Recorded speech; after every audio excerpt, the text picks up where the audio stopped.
Ai, ai. Sério, Ailda. Te toca. Muito. Te emociona. É tipo um porto seguro, sabe? Porque é também bem solitário esse caminho de você escrever sobre o erótico. Mas o sexo, que eu adoro gozar, adoro essa vida desse jeito de experimentar os corpos e tal, mas fica nítido pra mim que ele te mostra o céu, mas ele não tem pernas pra te levar até lá. Eu não consigo entender bem o que é o erótico. É uma coisa que me escapa, sabe? Eu mais intuo do que sei falar o que é o erótico.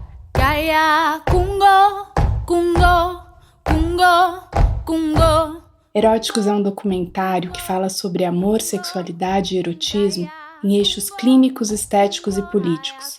Vem com a gente nessa série de conversas com artistas e pesquisadores que ampliam os mitos de Eros para que possamos descolonizar imaginários e reflorestar nossos desejos.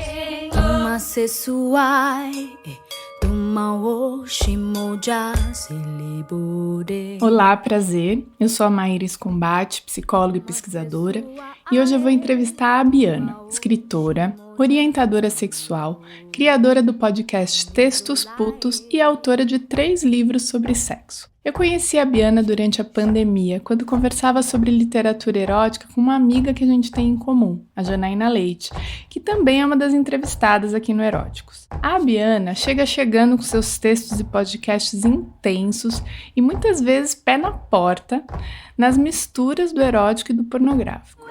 E quando a gente se aproxima, percebe também uma pessoa super generosa e sensível. Eu desejo que você venha com a gente nessa troca sobre erotismo, literatura e trabalho sexual e se deixe mover fora dos tabus que ainda se constroem nesses universos.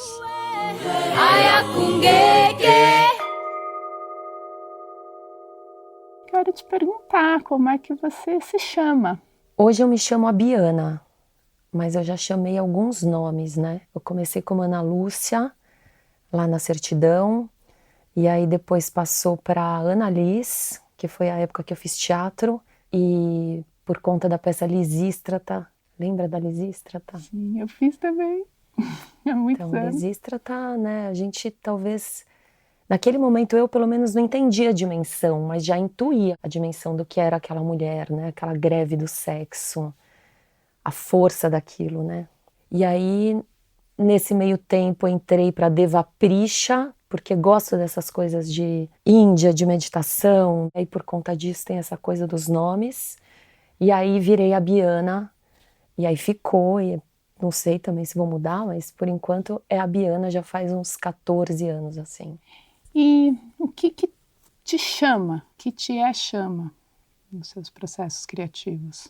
É despertar o erótico de uma forma muito honesta, ao mesmo tempo com sangue nos olhos, um espírito assim de justiceira, me pega forte. E isso foi acontecendo, né? Porque desde o primeiro livro, muito do que eu fui fazendo foi muito mais na intuição do que numa consciência daquilo, do que numa, sabe?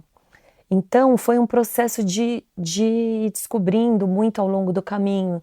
Então, no livro 1, tem umas coisinhas ali que eu não tinha a menor noção. Alimentava muito mais o machismo do que a potência feminina, de certa forma, sabe? Alimentava o erótico, sim, mas tinha uma carga lá mais machista. Aí já foi mudando mais no segundo livro, que eu comecei a ter mais consciência também no meu corpo, o tempo todo sendo, né, aviltada pelas situações, por também me jogar muito no sexo. E aí eu fui começando a entender, aí meu público até começou a mudar, ficou mais feminino. É meio 50%, essas medidas que a gente vê lá no Instagram, na verdade. 50-50, mas era bem mais o público masculino, porque eu também alimentava mais o visual, né? Eu sempre gostei de me expor, de ficar pelada, de mostrar a bunda, de provocar através do corpo. Então isso trazia muito esse público mais macho. Mas aí a coisa foi aumentando, foi crescendo, né? Você vai vendo os livros, você vai conversando, você vai entendendo que tem muita coisa zoada, que é uma injustiça que não tem fim com relação ao nosso corpo. E aí aquilo vai pegando. E aí você quer desesperadamente avisar todo mundo que precisa dar uma acordada do caralho, porque a gente tá viajando e não é de hoje. Viajando onde? As injustiças que percorrem mesmo o sexo, ignorar o orgasmo da mulher, coisas assim muito simples, mas que é muito ainda de um jeito muito zoado. E a gente vem falando, mas ainda muitas mulheres não têm noção do que é o orgasmo delas. E não é de hoje que começou essa putaria, no pior sentido. Então, quando eu falo nesse lugar de viagem, é de, você não tá ligada que isso é político, né? Tem que dar essa virada. Sim, acho que seu trabalho vai indo nesse sentido, né? Pensei da gente ler os trechos dos livros que eu separei aqui e depois a gente tem um tempo livre para você trazer o que você achar interessante. Agora, das perguntas iniciais, faltou eu te perguntar, né? Para você, no seu corpo, na sua vivência atual, o que é erótico? Esses dias eu fui fazer um ovo mexido, tô numa coisa com ovo. E eu notei esses dias, quando você joga a parada lá, principalmente quando tá quente, aquela bola amarela, quando ela tá se desfazendo, aquilo pra mim chamou tanto a minha atenção e na hora eu pensei em sexo. Aquela cor forte. Eu levo muito o erótico pra natureza, pras plantas depois da chuva. Eu vou mais para esse lugar, porque eu realmente eu não consigo entender bem o que é o erótico. É uma coisa que me escapa, sabe? Eu mais intuo do que sei falar o que é o erótico, embora perceba ele, por exemplo, na relação, quando eu falo que o cu, ele é o erotismo do ânus, quando eu coloco isso, eu entendo o erótico. Eu consigo, por exemplo, saber que não é o ânus, é o cu, né? Que o endereço é o mesmo, mas são dimensões diferentes. Então, aí eu consigo entender.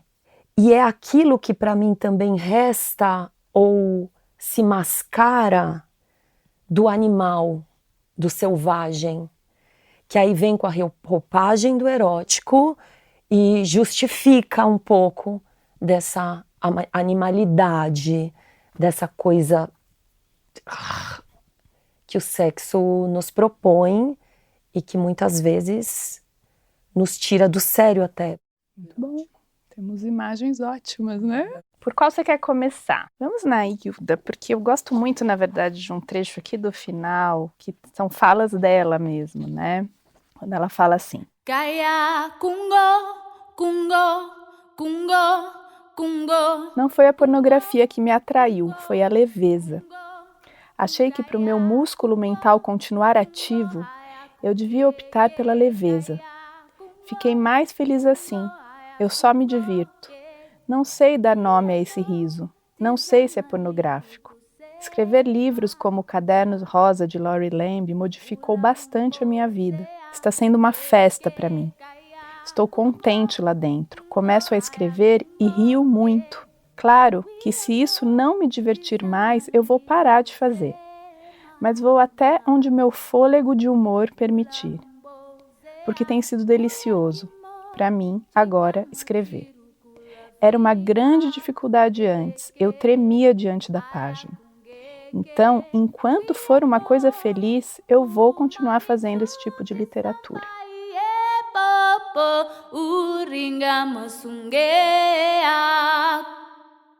Ai, ai, sério, Ailda. Te toca. Muito. Te emociona. É tipo um porto seguro, sabe? Porque é também bem solitário esse caminho de você escrever sobre o erótico, expor ali a sua buceta. E o Caderno Rosa, para mim, é a obra de arte da literatura erótica para mim.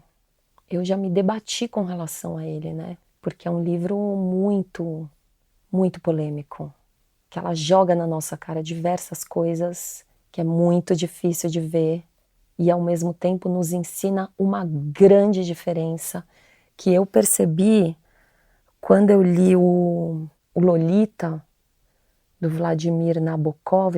Acho que a diferença de onde está a voz, né? A voz que está trazendo a experiência Isso, também, né? Exatamente. Uma grande diferença. Tem um outro trecho dela sobre a obscenidade e tem um sobre o livro pornográfico. Você vê a diferença entre pornográfico e erótico? São diferentes ou são a mesma experiência? Não são. Não são, mas parece que também elas não vivem uma sem a outra. Como que você diferenciaria uma coisa da outra? Ai, sei lá. O pornográfico, uma barata esmagada ali na rua, no asfalto, cheia de gosma. O pornográfico, que não deixa de você sentir algo, sabe? E o erótico sei lá, jogar uma pedra no lago e fazer reverberar, sabe? Porque eu acho que o erótico é possível ele dá abertura para a arte acontecer, sabe? O pornográfico não dá muito, ele é mais cru, assim. E ao mesmo tempo alimenta, os dois alimentam. E às vezes o limiar, ele é sutil para cada pessoa, do que chega no erótico, o que entra no pornográfico, né? Também. É muito. Talvez seja até particular de cada um. Uhum. Tô querendo achar um outro trecho aqui dela. Ela fala, as verdadeiras obscenidades, as políticas, ninguém toca nisso. Eu acho que hoje em dia a gente já fala e diferencia.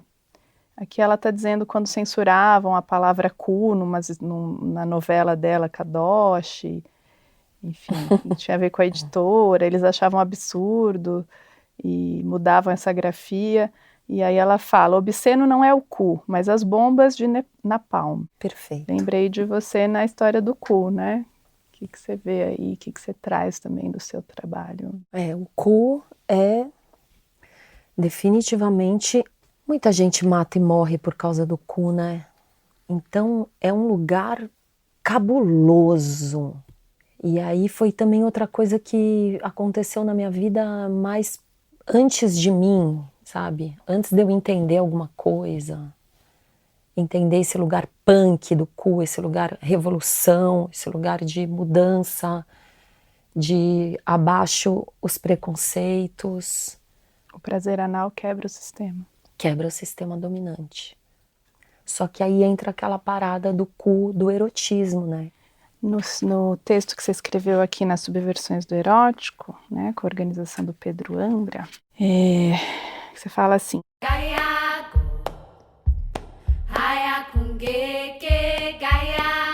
esse lugar em que o cu, o prazer, o sexo, o ser o que quiser ser, sem precisar declarar o tempo todo o que somos sexualmente, algo que funciona como um espectro da confissão, torna-se possível. Contudo, fazer o que quiser com o cu não anula tampouco, nem ameniza a necessidade de existirem políticas públicas eficazes contra situações de opressão, violência, exclusão e marginalização das minorias que não são minorias.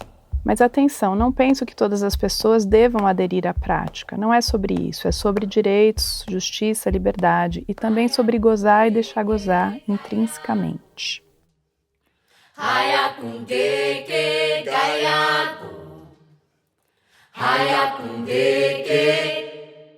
Né, você contou do seu trabalho de aconselhamento sexual, das escutas, das experiências, dos medos, dos desejos. Como que você tem recebido, né, essa escuta e também sobre o cu, mas eu acho que não é só sobre o cu, né? Eu acho que o cu ele entra nesse lugar do que você falou que já quebra o sistema, mas envolve aberturas, com medos, com tabus, com traumas. Sei que eu misturei um monte de coisa aqui, mas pega aí o que... Mas tá tudo misturado mesmo. Vem de um mesmo buraco muitas dessas coisas, né? E aí a gente fica aqui se debatendo para resolver de alguma forma, porque a maioria dessas mulheres, é mais mulher que vem falar comigo, o problema é basicamente o mesmo. É muitas vezes não ter coragem de bancar os seus desejos, timidez, pra caralho, eu ouço muito, muito essa palavra. Sou tímida, não consigo falar putaria na cama, me masturbo sozinha, mas não consigo gozar com a pessoa. E aí você vê que em paralelo tem uma sede delas, porque elas começam a reconhecer que existe realmente algo potente ali, que diz respeito à sexualidade dela, então ela vê aquilo, mas ela também não consegue chegar naquilo. Então fica uma coisa meio angustiante mesmo. Então sabe que pode, tem o desejo, tem a curiosidade, mas na hora de empreender um negócio, trava. Porque também foi muito roubado o tempo todo da gente isso, né? Então, desconectando a gente do nosso próprio prazer, da nossa própria potência, do nosso desejo. E aí só que isso tudo foram inverdades que foram plantando na gente e agora a gente está vendo que não é verdade e você não sabe como voltar para casa. Fala, caralho, mas da onde eu começo, cara? Porque realmente eu tô casada há 15 anos com esse cara e eu nunca gozei. E ainda é muito comum, né, as narrativas de mulheres que não gozam, nunca gozaram.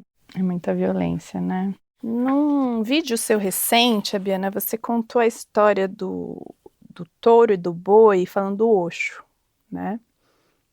Você pode contar essa história e aí a gente conversa um pouco sobre o Osho? É que ilustra muito bem essa questão da sexualidade, da potência sexual. E aí ele traz essa relação, essa diferença entre o boi e o touro. Então, se você imaginar os dois aí agora, né, imaginar um boi, a carinha dele, o posicionamento, a presença dele, e aí você corta e você vem com aquele touro, é muito já diferente no olhar, né? Então o boi é aquele touro, o estouro, castrado, para que ele possa servir ao sistema e fazer o que querem. Então olha como a nossa potência sexual, ela diz muito. E aí você olha para o touro, como que você vai imaginar um touro puxando uma carroça, por exemplo? Você não imagina, não cabe, não fecha, mas você imagina um boi submisso, submetido, que eu acho que para mim aí explica muito do que o sistema faz quando ele quer aplacar a nossa sexualidade. Aí se você vai lá para o corpo da mulher, isso fica mais forte ainda, né? Porque a nossa potência sexual é algo bombástico. Então uma mulher que já é toda essa sensibilidade, essa criatividade, essa força, a criação, a inteligência, a dança, tantas coisas ali que envolvem esse espectro. Me lembra um touro mais, né? E no começo você contou da sua experiência com a Índia, com o Osho. Você não falou do Osho, né? O que trouxe agora. Como é a sua relação com, talvez, os sannyasis? Sim, porque é importante dizer que eu vim de uma infância que não era muito religiosa, a gente frequentava um centro espírita, mas eu já gostava muito dessa coisa da espiritualidade. Muito novinha eu gostava do oculto, do mistério. E me embrenhei ali um pouco no centro espírita, depois com outras coisinhas, mas de repente eu caí na igreja evangélica com uns 17 anos e me converti. E fiquei lá 5 anos com fortes anseios de ser uma missionária, de pregar o evangelho. E aí eu me envolvi mesmo, fui estudar teologia. Só que nesse mesmo momento que a igreja entrou na minha vida, eu também tinha me relacionado sexualmente pela primeira vez. Então foi meio junto. E ambas as experiências foram muito relevantes. Eu gostei muito de transar. Eu estava gostando muito daquela história, de me descobrir naquele lugar. Ao mesmo tempo, toda aquela parada da igreja, minha mãe foi curada, estava doente, ninguém sabia, aí chegou os pastores lá do prédio, oraram.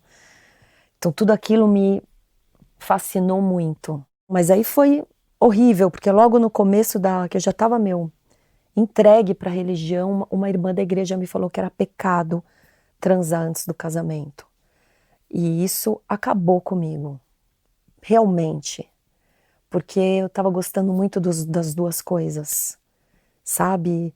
De ter aquela experiência, de poder buscar, de poder fechar os olhos, de poder sentir, né? Porque quando você está aberta, você sente, independente do lugar que você esteja.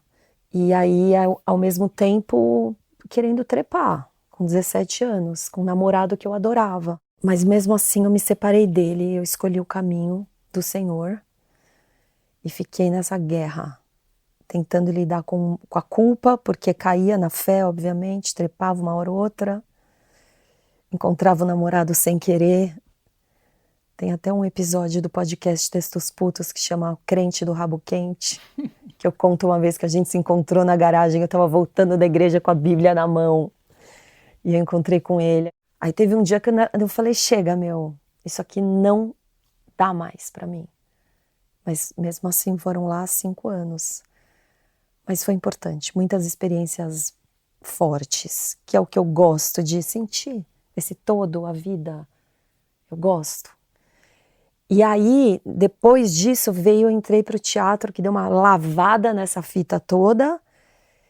Teatro, o que é isso, que mundo é esse, as tragédias gregas, o poder ser eu mesma, poder ser aceita do jeito que eu sou, querendo ficar pelada, ser aquela coisa lá que eu já queria ser. E aí, no teatro, aí eu conheço um cara, e aí vou experimentar a ayahuasca, aí já foi uma coisa que mexeu muito comigo. Aí a mãe desse meu namorado um dia me entregou um livro do Osho, e aí quando eu abri, pra mim, muita coisa se explicou, sabe? Ele pegou ali, foi como voltar pra casa também, foi encontrar um lugar pra eu falar, cara, é aqui que eu quero ficar, é isso que tem a ver comigo, essa busca, essa sede da liberdade, de ser você mesma, de ser autêntica, de ser corajosa, de bancar os seus rolês, de não ter medo de meter a cara e fazer o bagulho acontecer, sabe? Então o Osho representou toda essa força e ao mesmo tempo falando daquilo que move tudo, que anima tudo, esse mistério. E aí, meu, foi louco esse processo, porque aí depois do Osho eu conheci o Satya Prem, que foi um discípulo do Osho, que ficou um tempo lá com ele também. E aí a coisa ficou mais... Foi aí que eu mudei de nome, a Biana. Eu me apaixonei pelo Osho também. Tem livros dele que me atravessaram fortemente. Mas depois, quando eu comecei também a questionar esse lugar do mestre, que também oprime mulheres, principalmente, que não se veem nesse lugar e tudo, isso teve um momento que gerou um certo conflito para mim. Hoje em dia eu já estou mais de boa com isso, porque sinto que não estou precisando dessa figura, mas é perigosa essa figura, né? Quando a gente está vulnerável nessa descoberta também do que é forte, do que nos conecta. Ele questionava o lugar dos mestres em alguns textos, mas o jeito que eles organizavam o entorno dele tinha muita adoração a ele, né? Assim, também. O que você acha disso? Eu não gostei de ver certas coisas que foram pontuadas ali naquele documentário, por exemplo. Mas ao mesmo tempo eu sei que, e isso está expresso lá, né? Quando vem alguém trazendo como as coisas realmente são, indo de frente com o sistema dominante, não tem jeito. Essa pessoa vai sofrer e eu também percebo que houve muito mal entendido ali, sabe?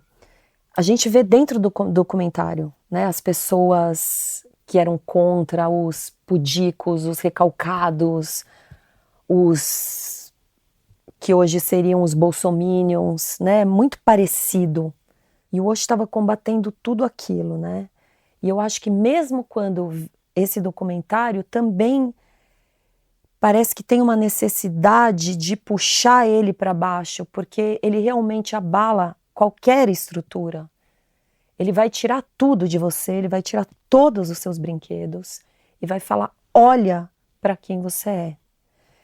Mas, como um homem indiano, que é difícil, porque eu quase vou passar pano, sabe? Porque existe algo ali para mim que pulsa muito mais. É uma compreensão que vai muito além de estar enquanto mulher, de estar enquanto homem. Então é uma outra esfera de conversa ali que, cara, eu entendo que o patriarcado ele atua de diversas formas, inclusive através de mestres e através dessa coisa do homem, do pai, do Deus, reafirmando, né, esse lugar. Mas é como o Satya Prem, ele fala, o Osho também acho que falava isso. Se eu estou apontando para a lua, não olhe para o meu dedo, sabe? Olha para onde eu estou apontando. O Osho fala isso. Fala, né? Então, se você quer realmente ir além, você vai ter que olhar. Eu não posso ficar olhando ali pro cocô do Osho, mas realmente tem algo ali que para mim é um portal para eu saber quem eu sou. É essa puxada para trás que me interessa, que não faz eu ficar muito parado ali na pessoa, mas tem algo ali que ela viu e que eu também quero ver, sabe? Porque não, é inegável que ver, é uma coisa que você vê. E o Osho, eu achava foda esse lugar que ele trabalhava com a sexualidade no sentido de falar, meu, vamos destravar essa porra. Aí a gente começa a falar de meditação. Então, eu sinto assim, pelo menos, sabe? Que ele chacoalhava nesse sentido. Vai, trepa, você quer trepar? Trepa. Vive suas fantasias, Vive né? aí, Traz pro expurga corpo. isso. Esgota essa parada. Esgota. Aí a gente vai começar a falar de outra dimensão. Porque eu não sei a sua percepção, mas o sexo, que eu adoro gozar, adoro essa vida desse jeito de experimentar os corpos e tal, mas fica nítido pra mim que ele te mostra o céu, mas ele não tem pernas pra te levar até lá. Ele não vai levar, meu. Pelo menos é o que eu sinto. Pode ser que amanhã eu tenha outro discurso. Mas é frustrante. Você sabe, aquele momento que você vai gozar aquela pinçadinha ali em cima. Meu, é agora, antes de... Aquilo ali, você chega muito perto de algo, mas logo desmonta, morre e acabou a brincadeira. E aí já dá falta de novo, né? Dá falta de novo. Agora tem algo que eu acho que te empurra para o que a gente estava falando da iluminação, que virou uma coisa muito banal, né? Inclusive, toda essa história, tudo a gente vai banalizando, mas que é um lugar tão íntimo. Estava lembrando, o primeiro livro que eu li do hoje foi o Tantra, Amor e Meditação, e eu comecei a fazer muitas meditações todos os dias. Foram 2 anos, assim, dessa prática. Uau. Bem disciplinada. E foi muito bom para o corpo, principalmente, porque as meditações são ativas, né? E a respiração e a relação com o próprio orgasmo, o aprender a destravar ali. Mas, bom, eu era bastante jovem, tinha 19 anos, e eu fiquei um pouco obcecada em ter que, né? Ter que me libertar e iluminar. E eu acho isso um grande risco, porque trava também, porque fica no futuro. Então eu vou fazer aqui para tal coisa. Mas, ao mesmo tempo, a prática, tanto da meditação e acho que quanto das experiências sexuais mais libertas, elas no presente vão abrindo, vão trazendo outras percepções. Né, vão amaciando um pouco. Agora, eu acho, ouvi você contando do seu início de vida sexual, eu acho que eu também tive um início sem traumas. Minha primeira experiência sexual não foi no trauma. Eu acho que isso é um grande privilégio. Eu achava que isso era o que era para ser, né? Mas ouvindo muitas mulheres na clínica, eu vejo que isso é um grande privilégio. Então, aí a gente já tem um processo necessário de acolhimento desses traumas, de cuidados, para que daí aquele corpo consiga se abrir, então, para essa potência, né? Então, tem um lugar de escuta, acolhimento e reparação, do que ainda é muito comum, né? Nessa vida, muito do patriarcado, do machismo, das estruturas violentas que ainda atravessam isso. E sim, de dogmas, né, de repressão, o que você contou do conflito de alguma forma se apaixonar pela igreja e ao mesmo tempo perceber a potência sexual, esse conflito do não pode, do pecado.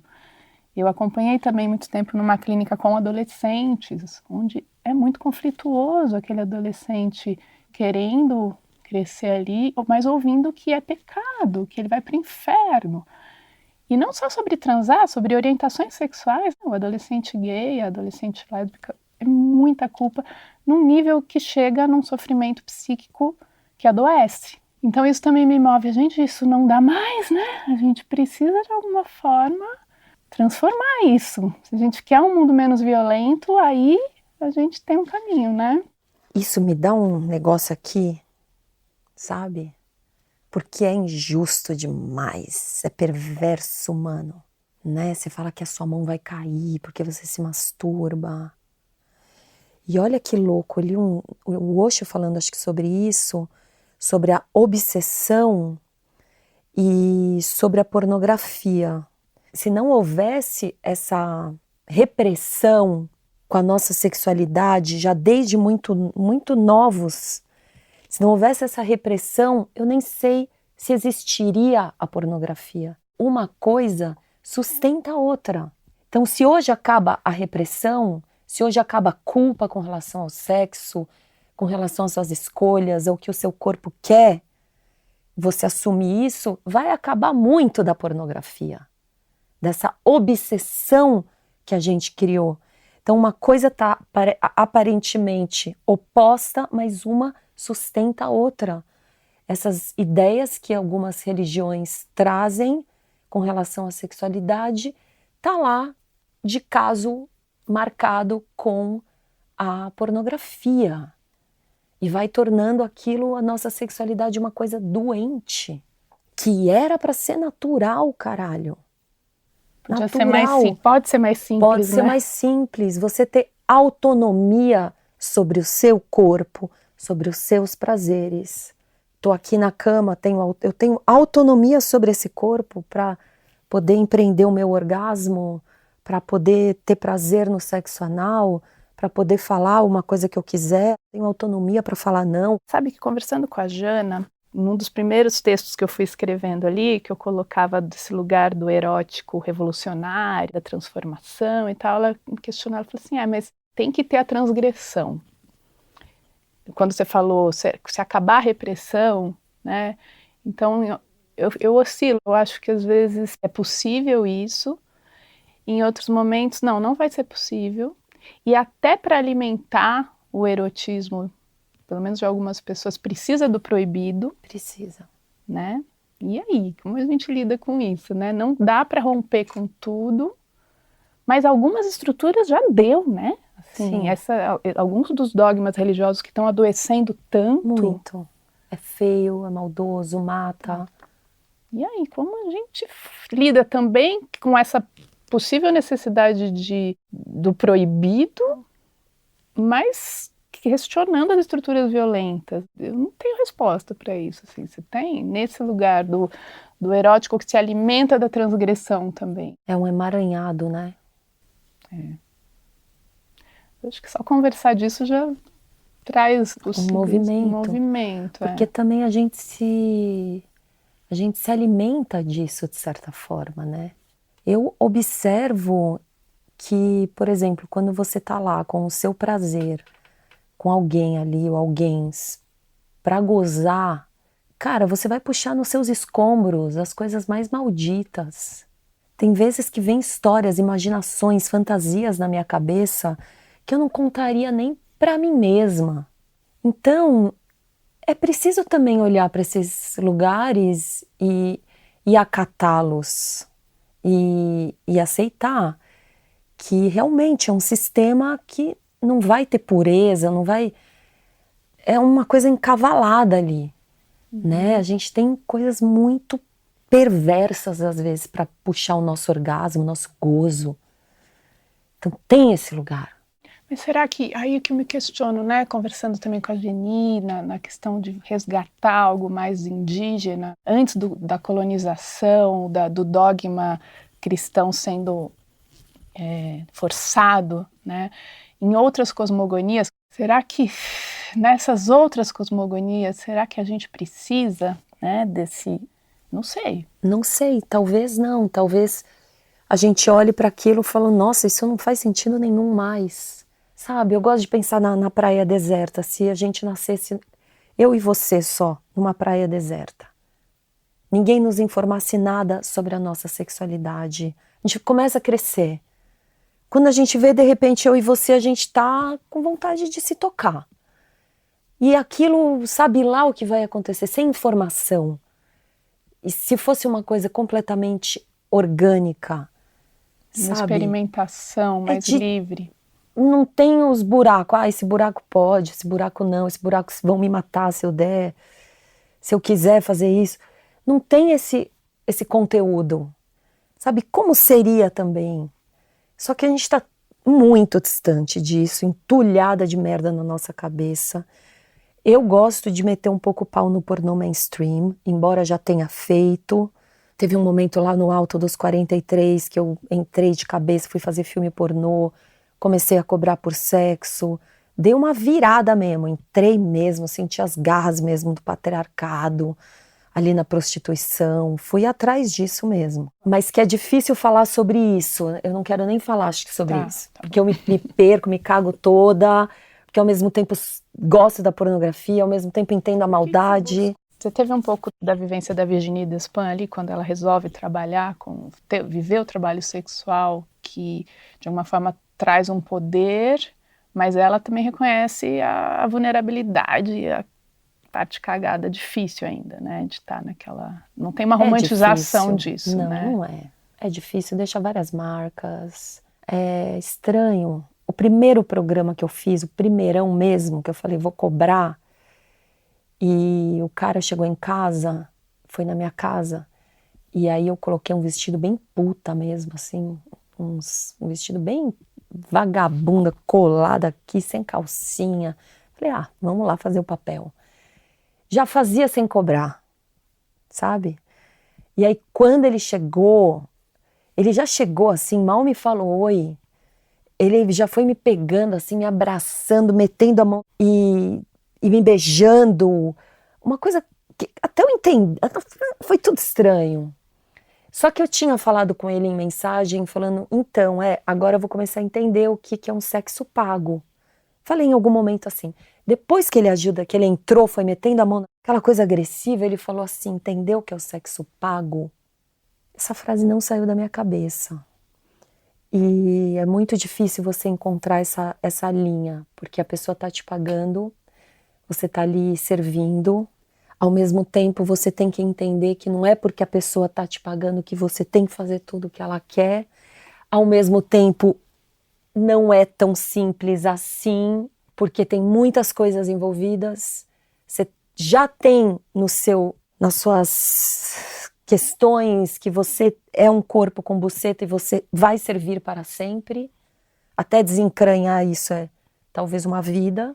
Dentro do pornô mainstream que você traz a crítica, o que eu, nas pesquisas do projeto também fui diferenciando, é a serviço do que está sendo feito aquele material pornográfico, né? Eu acho que aí tem uma diferença, que é se está a favor dessa cultura de dominação, ou se tem algo que aí sim a produção feita por mulheres às vezes já traz uma diferença, um olhar diferente. O próprio... Bom, a gente tem pessoas que ouvem o podcast Textos Putos e acham extremamente pornográfico, mas está justamente propondo um enfrentamento, uma transgressão. Também vejo uma diferença, que eu ouso dizer que é parecido com que, quando eu trago a minha pornografia, a minha voz, o meu corpo ali, em serviço daquela experiência, para poder contar, para poder conversar, para poder discutir coisas, eu também estou me apropriando daquilo que já é meu, sabe? E quando você viveu a experiência do trabalho sexual ali, você disse que precisava achar o lugar, ele se achou, não sei, Você percebia isso de alguma forma? Que tem um certo contrato ali, que não é porque paga que pode tudo? Ou não, você vivia esse conflito de que você está pagando, você tem que servir sem respeitar o seu limite da hora? Tudo ao mesmo Tudo tempo. ao mesmo tempo. Você vai, tipo, acordando e dormindo, acordando e dormindo. Tá. E depende muito da pessoa, porque realmente tem homens com pinto que eles têm totalmente certeza que se ele tá pagando, cara, ele vai querer fazer o que ele quiser. No livro da Virginie, o Teoria King Kong, ela questiona já o sexo não pago, né? Quando muitas mulheres ficam servindo, como que parece que o contrato do casamento dá esse direito, então tenho que servir ao marido e às vezes sem prazer, com violência até, né? Vai vivendo aquilo e aí ela poder cobrar é uma possível revolução também, né? Sim.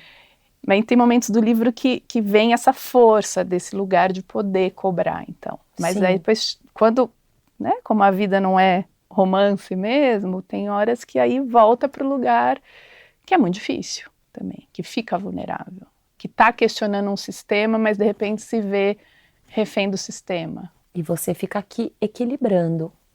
O lance é não parar, é ir pra frente e tentar fazer o bagulho ser mais justo. Eu separei esses trechos aqui do Teoria King Kong. Existe um orgulho doméstico em avançar com o freio de mão puxado, como se isso fosse útil, agradável ou sexy.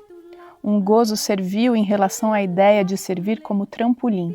Nosso poder nos envergonha. Estamos sempre vigiadas pelos homens que continuam a se meter em nossas coisas para nos dizer o que nos convém ou não. E, sobretudo, somos vigiadas por outras mulheres, através da família, das revistas femininas e do discurso dominante.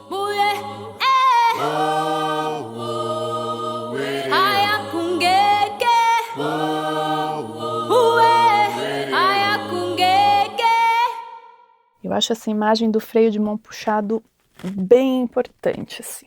Muito. Como que você sente esse trecho do livro? O que a gente pode falar mais disso também? De um lugar muito triste de nos despotencializar e muito no sentido de não nos deixar a gente concretizar coisas, sabe? Então é um roubo o tempo todo da nossa autoconfiança, coisas que nos faltam muito, cara. Porque sabe que se soltar esse freio de mão, se deixar esse carro mostrar a potência que ele tem ali numa estrada, ele voa. E isso pode ser muito perigoso para o sistema dominante, né? Então a mulher ali que tem consciência da sexualidade dela, do poder do orgasmo dela, do poder de concretização, do poder de criação, de criatividade. Tem algo do aprendizado do não, do dizer um não, mas existe um aprendizado do sim, né? Isso, também. Muito. E é um sim pra você, porque puta merda, como é difícil. E esse aprendizado? O freio de mão precisa existir, mas um carro com freio de mão puxado, rodando, dá uma certa pane, né, no motor. Dá um pane, uma hora dá um câncer no seio, uma hora dá um câncer no colo do útero, uma hora a pessoa, para algum lugar, vai desovar essa parada. Não tem como. Tem um outro trecho que ela traz aqui no livro, que é, acho que a gente falou um pouco disso já, então vou só trazer para a gente amarrar depois.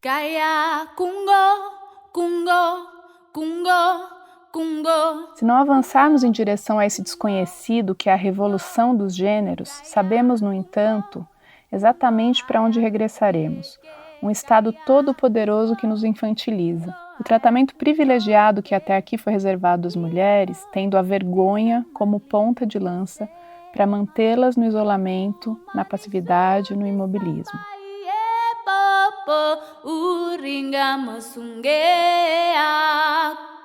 Então eu peguei essas duas imagens, o freio de mão puxado e essa vergonha como ponta de lança. E aí eu me questiono e te questiono, né, e trago isso. Como a gente pode soltar esse freio de mão e tirar essa vergonha da ponta da lança? Ter consciência disso, acho que já é uma primeira luz, mas tem uma prática disso. E aí, por fim, ela traz o fechamento sobre o feminismo. O feminismo é uma aventura coletiva para as mulheres, para os homens e para os outros, uma revolução em marcha, uma visão de mundo, uma escolha. Não se trata de opor as pequenas vantagens das mulheres às pequenas conquistas dos homens, mas de dinamitar tudo isso. Eu gosto desse conceito de dinamitar os gêneros, ao mesmo tempo, quando eu acordo, eu estou ali mulher. Mas poder questionar e desejar dinamitar isso de alguma forma também pode ser libertador, ou não? O que você acha? Eu acho que nisso a sexualidade ajuda. Como soltar esse freio de mão, começando pelo sexo, pode ser uma possibilidade, sabe? Explorando a sua sexualidade, tendo coragem de olhar os seus desejos e de realizar e de se conhecer mais. São pequenos movimentos, não tá falando, porque se a gente falar em grandes, a gente fica parada, sabe? Não são grandes ações. É tanta coisa para fazer que se for mais uma tarefa, ferrou, né? Ferrou. Então como, né, que eu vou fazendo? Putz, amanhã eu vou colocar meu orgasmo ali para acontecer, né? Eu vou falar. E se sondando, como aquela frase lá que você colocou da Anaïs Nin, do projeto. O erotismo é uma das nossas bases do conhecimento, tão indispensável como a poesia. É maravilhoso da Anaïs Nin, como ela traz a poesia. Isso super me chama no erotismo e na poesia aí, porque é um alimento, né, para a vida. Não tem como dissociar, acho que os dois. Acho que tá aí talvez uma diferença entre a pornografia e o erotismo. A poesia. Agora eu me senti um pouco satisfeita. Ótimo. Porque a poesia cabe no erotismo, sabe? Não só cabe, como agrega muito. E a Anaïs Nin deixou isso muito claro, né? Tem um livro, né, do Otávio Paz, que ele fala: o erotismo é a poesia do corpo, assim como a poesia é o erotismo da linguagem. Acho que traz isso que você falou, né? Poesia nessa experiência erótica. Eu vou ler o trecho do Hillman da fantasia. A gente já falou da beleza, das potências. Acho que do que você leu aqui a gente falou praticamente tudo. Sim, né? acho que sim. Ele traz: todos os inícios são fantasias, talvez até fantasias sexuais. A fantasia natural dos seres humanos, tão irresponsável como os nossos outros instintos. Assim, ela é mais do que um luxo pessoal, mais do que uma necessidade básica. A fantasia é também uma responsabilidade humana coletiva, chamando a uma participação consciente, corajosa e alegre dos cidadãos no imaginar lascivo. Fantasias pornográficas exigem seu lugar no corpo político como parte de sua vitalidade instintiva. E eu escuto muito pessoas que não se permitem sonhar, tem um sonho erótico e acorda culpada porque é casada. É uma violência imensa, né? Imensa. E ser humano já é tão foda, tão difícil, se a gente não pode nem sonhar. Nem imaginar. Falei disso ontem numa live.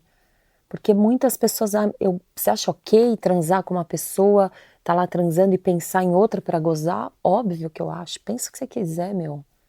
Tem nada a ver. Lógico que tem fantasias que não devem sair do papel, que é melhor que elas residam mesmo no campo da imaginação. Mas por que não usar e abusar daquilo, brincar com aquilo, se divertir, pensar? Porque ajuda você a ter orgasmos. Acho que esse lugar da permissão e do sim. Nossa, e tem muita desconstrução necessária, que já é sair do lugar do dogma de nascer mulher, nascer pecadora, nascer não merecedora, né? Não, esse negócio da Eva, sabe? Já ferrou, né? Deixa eu trazer uma coisa aqui da Eva, inclusive, que eu li esses dias, é curtinho.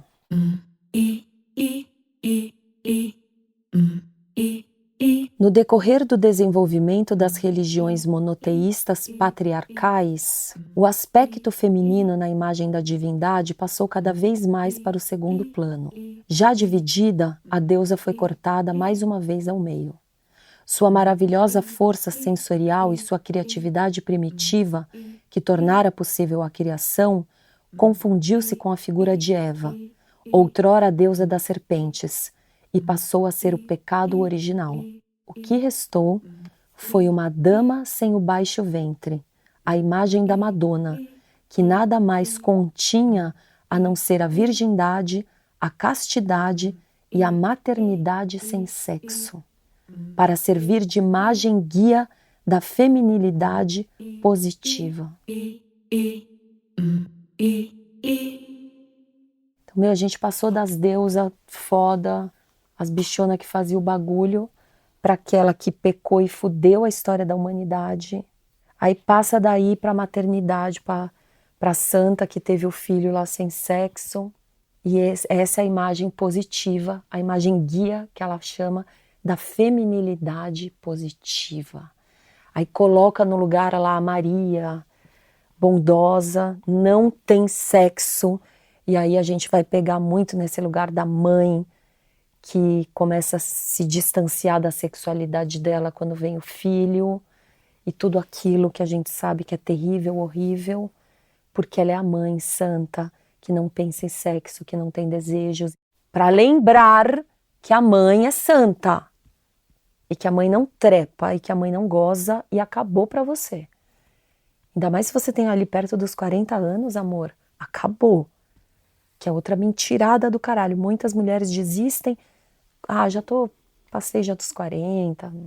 Nem a pau. Eu tô com 47 anos, com a minha xoxota muito desejosa, com muita vontade de transar, de gozar, de tocar, de sentir, de dar o cu, de abrir, de a casa do caralho. Você percebe? Vai ficando mais difícil ou mais fácil lidar com o corpo depois dos 40? Como é pra você? Os desafios de você ver que ele tá envelhecendo. E conseguir ver beleza nesse envelhecer, né? Mas isso falar é fácil. Mas o quanto o sistema atravessa aí também, né? Olha, Má, eu vou falar uma coisa. Se eu for pensar na coisa da humanidade, quando eu me ponho a refletir, quando eu olho a humanidade da qual faço parte, se eu fosse contar para alguém sobre qual a coisa mais triste da humanidade, para mim foi e é o racismo.